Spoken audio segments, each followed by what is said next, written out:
Bonjour, je m'appelle Jean-Christophe Antoniou, je suis formateur au Centre français de secourisme. Là, nous allons voir le défibrillateur automatisé externe.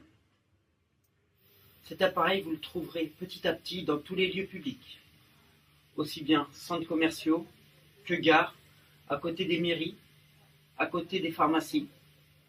Le but de cet appareil, c'est d'analyser le rythme cardiaque, et plus exactement la fibrillation ventriculaire.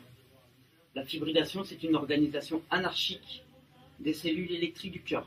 Quand votre cœur fonctionne normalement, il se contracte comme ceci.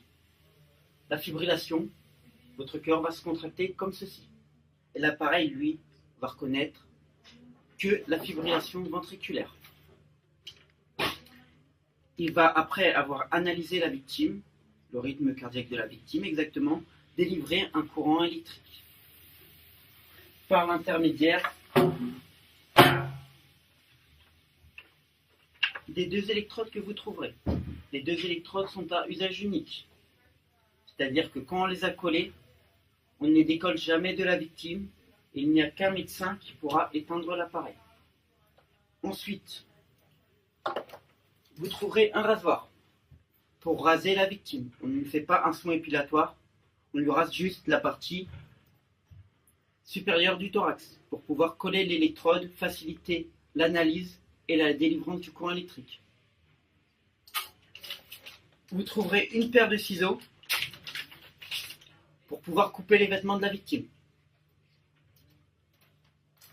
Puis enfin, des compresses. Pourquoi? Pour sécher le thorax de la victime. Si ce thorax est humide, pour éviter les arcs électriques avec le défibrillateur. Ou sinon, si la victime a un patch médicamenteux, on va retirer ce patch, puis avec les compresses, on va frotter pour enlever le produit, et après coller l'électrode dessus. Donc pour ce faire, je vais avoir une victime qui est toujours inconsciente et qui ne respire pas. Là, j'aurai un défibrillateur avec moi. Alors, un témoin vient d'alerter les secours et m'a ramené un défibrillateur automatisé externe. Première chose à faire, allumer l'appareil. Coller les électrodes comme indiqué sur le thorax rasé et sec. D'accord. Comme vous voyez, thorax rasé sec toujours. Pourquoi? Pour ne pas gêner l'adhérence. Ensuite, je colle les électrodes. Une se mettra sous la clavicule, au-dessus du mamelon, à droite du sternum de la victime. Pour ne pas se tromper sur les électrodes, il y a des dessins. Et la seconde, sous le pectoral, et le connecteur dans l'axe du mamelon.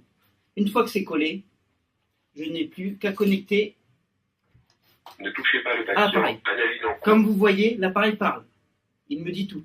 En ce moment, il dit analyse en cours. Il recherche un rythme cardiaque particulier. Choc recommandé, ne touchez pas le patient. Là, il a reconnu le rythme cardiaque qu'il recherchait, la fibrillation. Ne touchez pas le patient, appuyez sur la touche choc orange.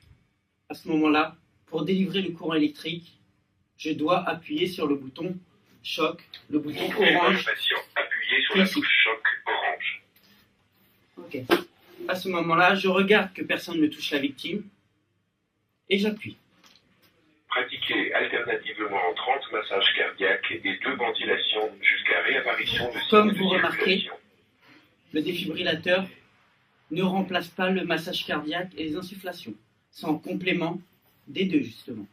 Ce n'est pas parce que l'on a collé l'appareil que l'on ne doit pas faire de massage cardiaque et d'insufflation.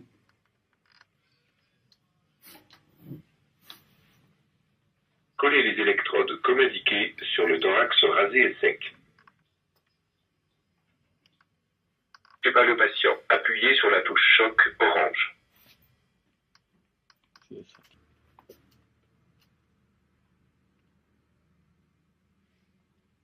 Choc recommandé, ne touchez pas le patient, charge en cours. Attention, le choc va être délivré. 5, 4, 3, 2,